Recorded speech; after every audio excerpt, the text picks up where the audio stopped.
Hello my dear students, welcome back NG Singh academy. स्वागत है आप सभी का। तो चलिए हम बात करेंगे computer applications code 165 class 10th के क्वेश्चन पेपर का, जिसका एग्जाम आज ही हुआ है और आप एग्जाम देके आ गए होंगे और आप सोच रहे होंगे कि आपके कितने आंसर सही हुए और कितने आंसर गलत हुए। तो घबराने की जरूरत नहीं है, मैं आ गया हूं आपका आंसर की लेके। तो चलिए देखते हैं सॉल्यूशंस को। उसके लिए मैं लेके चलता हूं आपके अपने कंप्यूटर स्क्रीन पे, वहां पे मैं आपको दिखाऊंगा क्वेश्चन पेपर और उसके बाद हम उसके सॉल्यूशंस को समझेंगे। जैसा कि आप देख सकते हैं, ये series A Q @QA question paper है, सेट 4 क्वेश्चन पेपर कोड 53। मेरे हिसाब से आउटसाइड दिल्ली का क्वेश्चन पेपर है। जैसा कि देख सकते हैं आप, ये कंप्यूटर एप्लीकेशंस, यहाँ पे इंस्ट्रक्शंस में दिया हुआ था टोटल 3 सेक्शन मिलेंगे क्वेश्चन पेपर में। एबीसी सेक्शन ए के अंदर में 4 शॉर्ट आंसर थे जिसके आंसर करने थे आपको, और हर एक क्वेश्चन 2 मार्क्स के अवेलेबल थे यहाँ पे। सेक्शन बी के अंदर में 3 लॉन्ग क्वेश्चंस हैं जिसमें कि हर एक क्वेश्चन 3 मार्क्स का और एक इंटरनल चॉइस भी आपको दिया जाएगा। सेक्शन सी के अंदर में 2 लॉन्ग क्वेश्चंस थे और each question is of 4 marks. तो चलिए सेक्शन ए, सबसे पहले सेक्शन ए को चेक करते हैं। This section has 4 short answer question, each question is carry 2 marks, internal choice is provided. अब सबसे पहला क्वेश्चन देखते हैं। जो क्वेश्चन ये कह रहा है कि Gulzar is a talented musician. He is trying to create a web page so he share his creations with music lovers across the world. He wants to embed audio and video files. तो embedding audio and video से direct question पूछा गया है, जहां पे कुछ condition बताया जा रहा है। embed audio फाइल्स के लिए क्या कंडीशन है? फाइल का नाम Gulzar Note1.mp3 है। Audio should be start playing automatically when the page load, मतलब ऑडियो ऑटोमेटिकली स्टार्ट हो जाना चाहिए। The video audio control such as play, pause and volume should be visible, ये विजिबल होना चाहिए। Embed और वीडियो फाइल्स के केस में video file is Gulzar movie होगा। The video should be play in video of the width 350 pixels and height is 250 pixel. The video control such as play, pause and volume button should be visible there. उसके लिए गुलजार ने एक code लिखा था, जिस code में आप देख सकते हो ऑडियो के लिए उसने audio controls, auto play, source SRC, गुलजार नोट MP3 लिखा इसने यहाँ पे, एंड ऑडियो कंट्रोल्स इसने क्लोज कर दिया। उसी तरह से टू एम्बेड वीडियो के लिए इसने embed video, video width 350, height 250, source SRC, Gulzar movie और वीडियो। जबकि यहाँ पे बताया जा रहा है Gulzar is not getting his desired output of the code contains errors, rewrite the correct statement to help him to complete the task and underline all the corrections। तो आइए इस क्वेश्चंस के सॉल्यूशन को चेक करते हैं। इसके लिए मैं आपको ले चलता हूं यहाँ पे। जैसा कि आप देख सकते हैं यहाँ पे इस क्वेश्चंस का जो सॉल्यूशंस होगा कुछ ऐसा होगा। ऑडियो कंट्रोल्स, इसने कंट्रोल्स तो लिखा था लेकिन कंट्रोल्स की वैल्यू नहीं दी गई थी, तो ये आपको लिख के यहाँ पे अंडरलाइन करना है। उसके बाद आप देख सकते हो ऑटो प्ले लिखा गया था यहाँ पे, लेकिन आप देखो जैसा कि ऑटो प्ले की वैल्यू नहीं दी गई थी, यहाँ पे ऑटो प्ले को ट्रू नहीं किया गया था, तो यहाँ पे auto play equal to true. आप ट्रू स्मॉल में भी लिख सकते हैं, कैपिटल में भी लिख सकते थे, तो दोनों ही ऑप्शंस आपके पास अवेलेबल है। तो ये करेक्शन हो गया। टाइप ऑडियो /MP3 ये ऑप्शनल कंपोनेंट है, आप इंक्लूड कर भी सकते हो या नहीं कर सकते हो। तो जो मिस्टेक्स था वो इसी जगह पे मिस्टेक्स देखने को मिल रहा है। उसके बाद ये ऑडियो कंट्रोल्स नहीं आएगा, ये कंट्रोल्स नहीं आएगा, सिर्फ ऑडियो के बाद ही आपका क्लोज एंगुलर ब्रैकेट्स लग जाएगा। वीडियो के केस में आप देख सकते हो यहाँ पे विड्थ और हाइट तो सही लिखा हुआ है, बट एक कंट्रोल्स एट्रीब्यूट्स को भी यूज करना था यहाँ पे। जो ये एट्रीब्यूट्स आप देखो मैंने यहाँ पे यूज किया है, तो ये एक चेंज है यहाँ पे जिसको कि आपको इस्तेमाल करना था। इसको मैं इसको बोल्ड कर देता हूं सो दैट आप ये समझ जाएंगे। उसके बाद विड्थ एंड हाइट सही है, सोर्स गुलजार मूवी हो गया, और वीडियो का हमें वीडियो को क्लोज करना है। तो जो मिस्टेक्स था वीडियो वाले में वो यहाँ पे एक मिसिंग कंपोनेंट था जो नहीं लिखा गया था, और इसको लिखने के बाद अगर आप इस कोड को रन कराएंगे तो आपका कोड सक्सेसफुली यहाँ पे रन कर जाएगा, तो कोई प्रॉब्लम आपको नहीं आएगी इस कोड के अंदर में। चलिए क्वेश्चन नंबर 2 को देखते हैं कि क्वेश्चन नंबर 2 क्या कहता है। Differentiate between the term website and web page. बड़ा ही कॉमन क्वेश्चन था, अगर आप मेरे वेबसाइट पे विजिट किए होंगे तो आपको इस क्वेश्चन का सॉल्यूशन वहां पे देखने को मिला होगा। आइए उसका सॉल्यूशन देखते हैं। वेबसाइट क्या है? Actually collection of web pages होता है जो किसी खास इंफॉर्मेशन को रिप्रेजेंट करता है। यहाँ पे centre location of web server है जहां पे मोर देन 1 पेजेस स्टोर होते हैं। जैसे कि आप मेरे वेबसाइट पे चले जाइए, वो मेरा वेबसाइट है।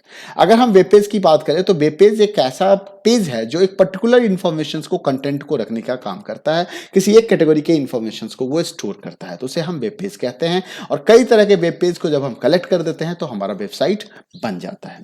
इसके बाद एक और ऑप्शंस पे भी क्वेश्चन दिया है कि what is a web browser. तो वेब ब्राउजर क्या है? एक्चुअली एक क्लाइंट प्रोग्राम है जिसके थ्रू आप वेब सर्फिंग करते हैं। गूगल के ऊपर या क्रोम के ऊपर या एज के ऊपर जाके आप इंटरनेट सर्फिंग अगर करना चाहते हैं तो उसके लिए आपको एक एप्लीकेशन की जरूरत होती है, और उसी एप्लीकेशन का नाम गूगल क्रोम है या माइक्रोसॉफ्ट एज है। तो क्लाइंट एप्लीकेशन प्रोग्राम है जो वेबसाइट से कनेक्ट करवाता है। इससे काम है रिक्वेस्ट भेजना और सर्वर से रिजल्ट को लेना।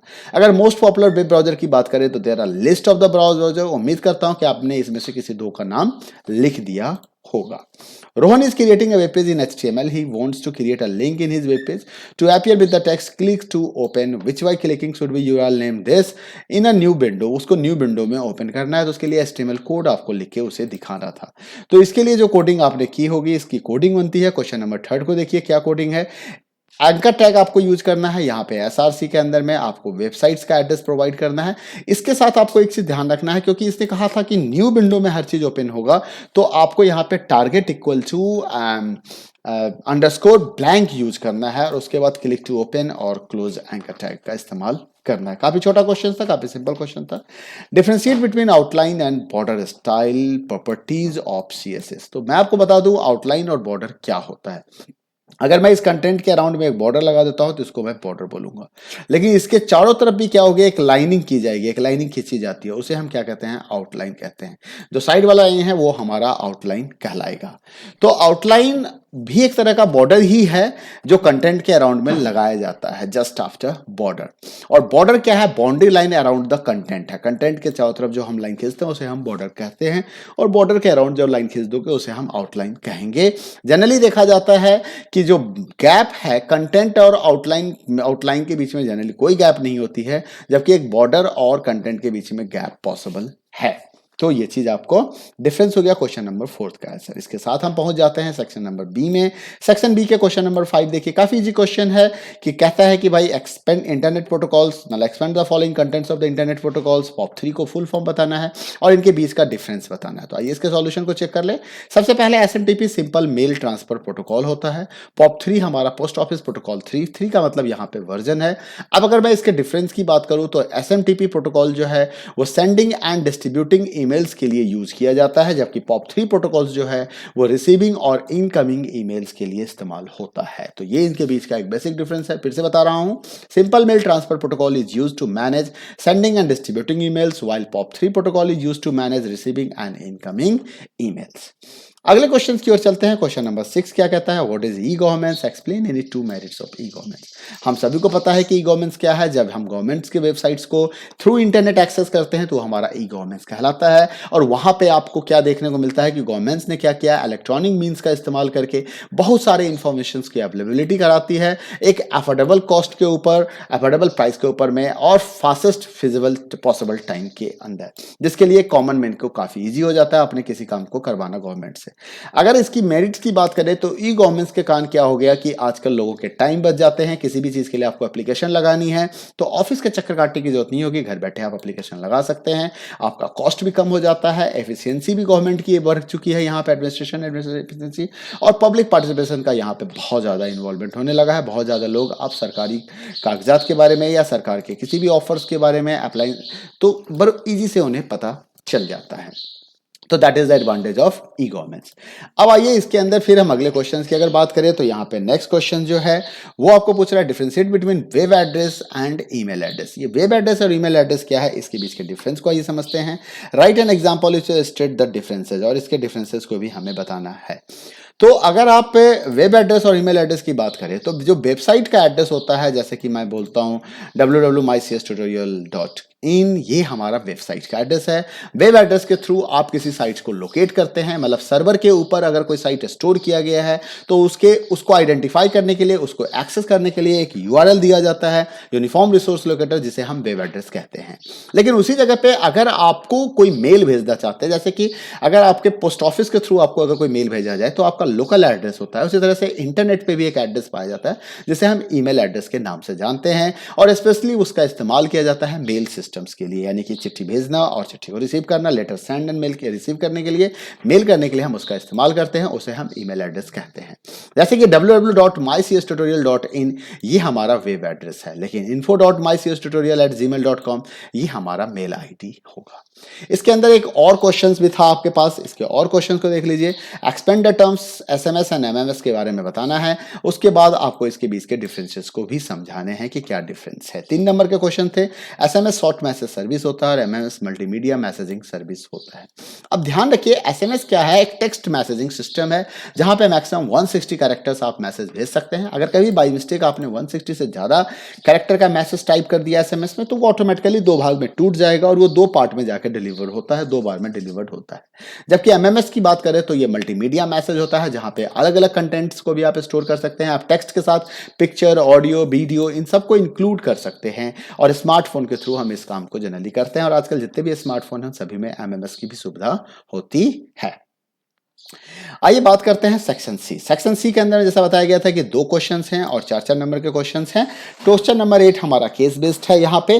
तो आइए सबसे पहले देखते हैं क्वेश्चन नंबर 8 के ऊपर। यहाँ पे एक केस स्टडी दिया हुआ है जिसमें कि आपको 4 क्वेश्चन को आंसर करने हैं।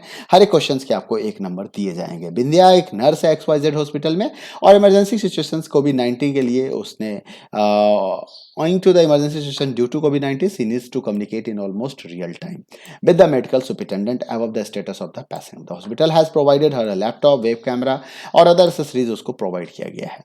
अब सबसे पहला क्वेश्चन पूछता है कि अगर दिव्या को ये कहा जाए मेडिकल सुपरिटेंडेंट की तरफ से कि आप RT-PCR रिपोर्ट्स को कुछ पेशेंट्स को टेस्ट करके who have tested negative to their respective family members using her laptop, उनको मैसेज भेजना है, तो कौन सी सर्विस वो यूज करेगी? अब देखो यहाँ पे मैसेजिंग की बात आ रही है तो जो बेस्ट ऑप्शन है वो आपका ईमेल सर्विस यहाँ पे हो सकता है, वेब सर्विस के रूप में जिसका वो इस्तेमाल कर सकते हैं। ऐसे वो चैट करके व्हाट्सएप थ्रू भी, इंस्टेंट मैसेजिंग थ्रू भी भेजा जा सकता है, बट मुझे लगता है ईमेल भेजना ज़्यादा सही होगा। तो इसका जो ऑथेंटिक आंसर है मेरे हिसाब से ईमेल भी हो सकता है, बट अगर आप चाहें तो यहाँ पे चैट सर्विस और IM अगर आपने इंस्टेंट मैसेजिंग सिस्टम भी अगर लिख दिया होगा, व्हाट्सएप भी लिखा होगा तो वो भी पॉसिबल है। अगर उसके पास व्हाट्सएप नंबर है तो उसके थ्रू भी हम व्हाट्सएप भी भेज सकते हैं। Bindya wants to establish a connection with the remote computer or pathology lab in CT so that she can see the RT-PCR report of her patient which protocol. अब देखिए, रिमोट लॉगिन के लिए हम सभी को पता है कि हम टेलनेट प्रोटोकॉल का इस्तेमाल करते हैं। अब 2 तरह के टेलनेट जैसे हैं, एक टेलनेट होता है, एक SSH होता है, दोनों का एक ही तरह का यूज होता है। एक सिक्योर्ड प्रोटोकॉल है, एक नॉन सिक्योर्ड प्रोटोकॉल है, तो जनरली इसका आंसर आप टेलनेट भी लिख सकते हैं। Bindya has also instructed by the medical superintendent to upload the RT-PCR reports in the hospital data server which internet protocol। अब क्योंकि उसको रिपोर्ट अपलोड करनी है तो हम सभी को पता है कि जब हम रिपोर्ट अपलोड करने की बात करते हैं तो फाइल ट्रांसफर प्रोटोकॉल की बात होती है अपलोडिंग एंड डाउनलोडिंग के लिए। नेक्स्ट क्वेश्चन को देखिए, medical superintendent has asked Bindya to inform about the billing and payment details of admitted patients। तो यहाँ पे कह रहा है कि कुछ एडमिन लॉगिन क्रेडेंशियल का यूज करना है, सिक्योर नेटवर्क प्रोटोकॉल की रिक्वायरमेंट है उसके लिए, तो उसके लिए उसे क्या करना पड़ेगा? HTTPS सिस्टम्स को फॉलो करना होगा। ड्यूरिंग हर फ्री टाइम विद्या क्या कर रही है? ब्राउजिंग कर रही है, सर्फिंग कर रही है, ऑनलाइन शॉपिंग कर रही है।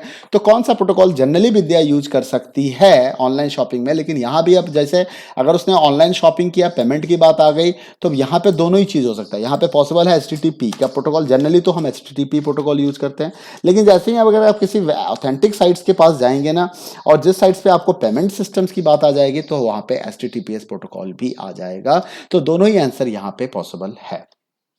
सबसे लास्ट क्वेश्चन की ओर चलते हैं, क्वेश्चन नंबर 9। क्वेश्चन नंबर 9 का क्या है? Write the HTML code to design a web page as shown below. आपको वेब पेज डिजाइन करना है जैसा कि दिखाया जा रहा है, ठीक है। इसके कुछ स्पेसिफिकेशन दिए हैं। Students can write the code for any 4 speaker, कोई 4 स्पीकर के लिए आपको काम करना था। स्पेसिफिकेशन 1 में कहता है कि आपको CSS की सेटिंग करनी है, टेक्स्ट कलर को टोमेटो करना है, बैकग्राउंड कलर को लाइट ब्लू करना है, फॉन्ट फैमिली को हेलवेटा करना है। स्पेसिफिकेशन 2 में कहा जाता है कि टेबल के बॉर्डर एट्रीब्यूट का जो वैल्यू होगा वो 1 होगा। टेबल में हेडर टैग का इस्तेमाल होना चाहिए जहां भी एप्लीकेबल है। 3 कहता है कि टेबल के अंदर में टोटल 4 रोज और 4 कॉलम्स होंगे। 4 कहता है and cell should be shown in the above table the data in the cell. Attribute row spans का यूज किया गया हो जहां जरूरत होगी। और स्पेसिफिकेशन 5 कहता है कि कॉल स्पैन का यूज किया जाए जहां भी उसकी जरूरत होगी। मैं आपको पहले कोड दिखा देता हूं, जैसे कि आप अगर इस कोड को देख पाए, HTML head, title, question 9 head. अब यहाँ पे देखिए मैंने स्पेसिफिकेशन 1 का इस्तेमाल कर लिया। मैं यहाँ पे इनलाइन कोड के अंदर ही मतलब टेक्स्ट CSS कंपोनेंट को लिख दिया है। बॉडी, स्टाइल, कलर हमने टोमेटो दे दिया, बैकग्राउंड कलर हमने लाइट ब्लू दे दिया, फॉन्ट फैमिली हेलवेटा दे दिया। टेबल बॉर्डर अब देखिए स्पेसिफिकेशन 2 का इस्तेमाल हो गया और उसने कहा था टेबल हेडर का इस्तेमाल करने के, तो आप देख सकते हो यहाँ पे TH और यहाँ भी TH का इस्तेमाल किया गया है। उसके बाद आते हैं, उसने कहा कि भाई रो स्पैन, कॉल स्पैन जहां जरूरत होगी वहां भी यूज करना है। तो देखो मैंने यहाँ पे पहला रिकॉर्ड तैयार किया और पहले रिकॉर्ड के साथ ही मैंने रो स्पैन लगा दिया। रो स्पैन क्यों लगाया? क्योंकि यहाँ पे आप देख सकते हो ये 3 रो को कंबाइन कर मर्ज कर रहा है। ये तीन रो को मर्ज करने के बाद यहाँ पे जो डेटा है उस डेटा को दिखाया गया है। तो आप देख सकते हो यहाँ पे रो स्पैन 3 लिखा हुआ है। वर्टिकल अलाइन मैंने मिडिल किया है सो दैट कि डेटा बीच में हमें दिखाई दे इसके लिए। उसके बाद आते हैं बात सेकंड रो के लिए, सिर्फ हमें रो एंजल 2 एंजल 96 दिखाना था, तो हमने एक टीआर लेके इसके अंदर में 3 वैल्यू ही दिखाया, क्योंकि चौथा कॉलम तो ऑलरेडी यूज हो चुका है। उसके बाद देखिए नेक्स्ट में आप यहाँ पे देखिए, यहाँ पे आपको 1 2 3 3 कॉलम के बराबर एक इंफॉर्मेशन को स्टोर कराया गया है। तो उसके लिए क्या यूज होगा? यहाँ पे कॉल स्पैन यूज होगा, टीचर्स मिस्टर हमीद, और क्योंकि इसके आगे का इंफॉर्मेशन के लिए तो ऑलरेडी यूज्ड है, तो यहाँ पे हमें और कुछ यूज नहीं करना है। तो ये रहा आपका स्पेसिफिकेशन 5, स्पेसिफिकेशन 4 यहाँ पे आ गया। उसके बाद आ गया स्पेसिफिकेशन 2, कहाँ पे आएगा? क्या था? 4 रो और 4 कॉलम्स हो गए।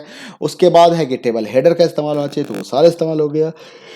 और ये हमारा स्पेसिफिकेशन 1 हो गया बॉर्डर का, और स्पेसिफिकेशन 2 हो गया। और 1 में हमें बताया गया था कि CSS स्क्रिप्ट को यूज करना है, जो हमने यहाँ पे यूज कर लिया है। मैं आपको इस कोड को रन करा के भी दिखा सकता हूँ। आप देख सकते हो बिल्कुल सेम कोड यहाँ पे लिखा हुआ है। ये मैंने VS कोड के अंदर टाइप किया है, आप देख लीजिए बिल्कुल सेम कोड है। तो आइए जरा इसको रन करा के दिखाता हूँ मैं। रन इसका, ठीक है, रन कराते हमारे सामने ये देखिए ब्राउजर आ गया, और अब आप देख सकते हो आपके सामने ये आउटपुट दिखाई दे रहा है। तो इस तरीके से आपका आउटपुट आएगा जो उसमें दिखाया गया था। तो ये रहा आपका सॉल्यूशंस आज के lectures computer applications class 10th 165 के पेपर का ये कंप्लीट सॉल्यूशन है। उम्मीद करता हूं कि आपको ये सॉल्यूशन पसंद आया होगा। मिलते हैं अगले वीडियो में फिर एक नए इन्फॉर्मेशन के साथ, फिर एक नए सॉल्यूशन के साथ और कुछ नए नॉलेज के साथ। वीडियो पसंद आया हो तो लाइक करें, शेयर करें, और चैनल को सब्सक्राइब नहीं किया तो प्लीज सब्सक्राइब कर ले। Thank you, bye bye, take care.